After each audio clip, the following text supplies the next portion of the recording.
Bunda, maaf ngerepotin. Nggak Ini ya Bun, ada wawancara sedikit ya tentang guru penggerak yang sudah kita pelajari.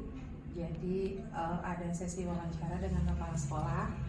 Jadi mohon waktunya ya Bun ya. Siap, semangat. Selalu mendukung ya Bun. Selalu. Ini Bun, selama ini tuh Bunda ya apa sih namanya dapat mengidentifikasi kasus-kasus Bun, misalnya merupakan dilema etika atau bujukan moral gitu, pernah nggak ya Bun ya Bunda merasakan di sekolah ini gitu kan Bun? Terima kasih Bu Dian. Siap, semangat ya. Selalu. Pokoknya untuk CGP selalu dibantu.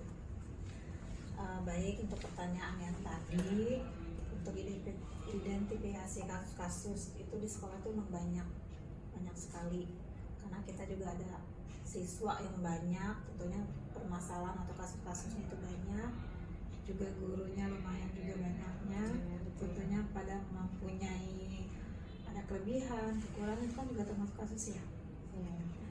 Kadang-kadang pertentangan itu kan manusiawi, pastinya ada, cuma tentunya ada yang benar, yang bisa dibenarkan, atau kita juga harus toleransi atas kasus-kasus itu tentunya untuk diselesaikan. Jadi semuanya kan sebenarnya banyak kasus ya Bun ya. Iya. Cuman gimana caranya kita menempatkan diri kita dalam kasus-kasus seperti itu Bunda gitu. Nah, kalau dari kasus seperti itu pun untuk pengambilan keputusannya ya gitu ya Bun ya. Berarti kan harus ada keputusan yang Bunda ambil ya Bun ya. Nah, untuk kasus-kasus di dua kepentingan yang memang sama-sama benar atau sama-sama mengandung kebajikan gitu Bun, kira-kira keputusan yang Bunda ambil itu seperti apa Bun? Mungkin keputusan yang kita perlu ambil itu tentunya melalui perjalanan dulu ya, harus bagaimana. Yang pertama tentunya kita kenali dulu ya kasus itu, bagaimana nanti hasil akhirnya kira-kira dari kasus itu. Kemudian menjunjung tinggi nilai-nilai dan prinsip dalam diri kita yang kita sering sebut berpikir berbasis peraturan. Jadi kita pedoman pada aturan yang ada terlebih dahulu, apalagi dari segi kedinasan. Kemudian juga melakukan apa yang diharapkan orang lain, karena kan kalau kasus itu ada guru, ada siswa, tentu yang melibatkan orang tua, melibatkan yang lain. Jadi semuanya peduli gitu. Harus difikirkan dari segi masing-masing gitu ya Bun ya. Iya. Nah, untuk langkah-langkah gitu Bun atau prosedur seperti apa yang misalnya Bunda lakukan selama ini? Pertama-tama kita kan mengenali dulu nih kasusnya itu apa bertentangan atau tidak dengan situasi saat ini. Kita identifikasi, kemudian kita saring, kita pilih-pilih kali ya masalah-masalah itu yang sesuai dengan etika sopan santun dan norma sosial. Kemudian siapa saja yang berpihak dan terlibat dalam situasi itu. Maka tadi karena sekolah kan tentunya ada guru sama guru mungkin sama orang tua murid atau bagaimana seandainya ada kasus seperti itu. Kita kumpulin dulu fakta-faktanya, mana yang benar-benar ini relevan, benar apa enggak, kita cek dulu ya. Kemudian prinsip resolusi penyelesaian masalahnya itu, gagasan apa yang bisa kita untuk pengambilan keputusan itu, baru kita bisa membuat keputusan. Jadi setelah langkah itu baru bisa ngambil keputusan, baru keputusannya direfleksikan. Jadi intinya kita mencari tahu dulu gitu ya Bun ya, dari kalau ada kasus ya dari segi keduanya seperti apa, baru bisa langkah-langkah Bunda ambil gitu ya. Jadi harus memahami dulu gitu. Lalu Bun, kalau yang kira-kira Bunda anggap efektif gitu dalam pengambilan keputusan pada kasus-kasus dilema etika itu yang kayak gimana gitu ya gitu Bun, yang misalnya contohnya atau apa gitu. Dilemanya banyak ya. Intinya kita kumpulin dulu fakta-fakta yang relevannya. Kemudian kita pilih salah satu cara untuk mencarikan solusinya itu. Ya, benar-benar. Nah, kalau misalnya hal-hal yang merupakan tantangan nih Bun dalam Bunda mengambil keputusan dalam kasus-kasus D5 etika, kan pasti kan Bunda kan tantangannya apa gitu kan dari studi kasus-kasus itu. Iya. Tantangannya banyak ya. Kembali lagi tadi kita terdiri dari orang banyak di sini nih. Tentunya ada juga yang kurang pengertian di antara kitanya, untuk sulit merasa dia paling benar gitu. Kemudian ada yang tidak terduga lah, nggak kita sangka-sangka tadi kasus yang terjadi itu kan ya dilemanya di situ. Iya.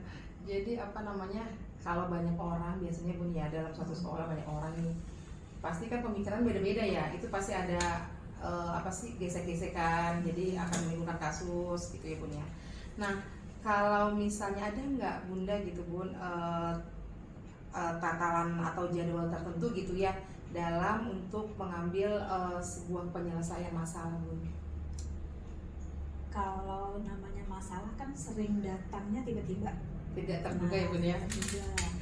Tapi kalau masalah yang udah jelas, kita PPDB sekarang pasti nanti permasalahan anak yang misalnya ada bangku kosong itu kan masih bisa ya dijadwalkan.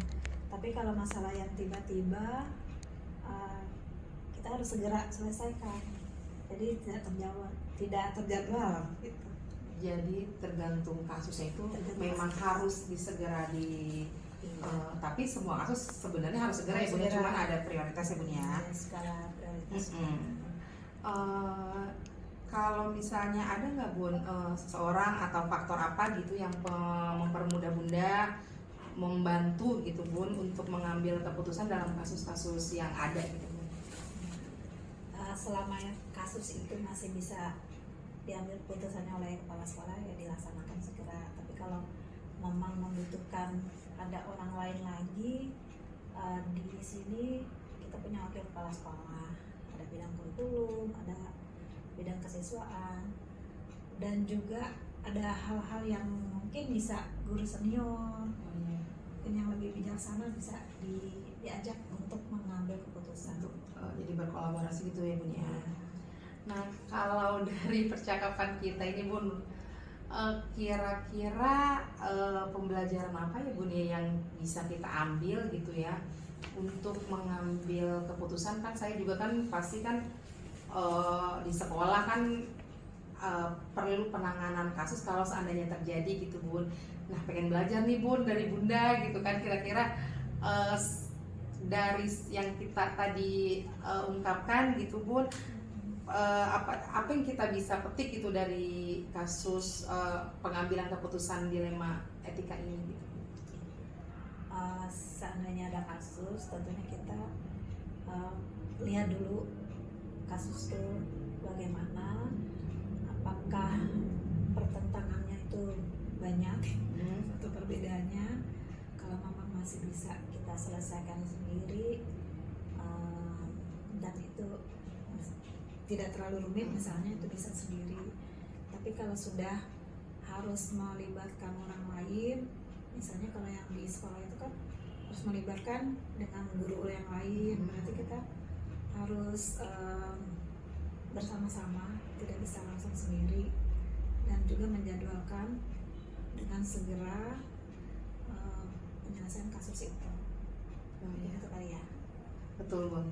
Jadi dia juga kan bisa apa sih namanya? Oh, kalau ada kasus seperti ini, harusnya bisa memilah gitu yang langsung memang harus ditindak, ada yang memang harus dibicarakan, kayak dia misalnya belum bisa mengambil keputusan sendiri, bisa bertanya sama Bunda masalah anak atau seperti apa, seperti itu ya Bun ya. Bunda, terima kasih banyak. Sama-sama Bu Dia. Selalu mensupport saya sama rekan saya Bu Ida yang doain semoga lancar sampai harinya nanti kita sampai sukses sukses ya. Terima kasih Bunda.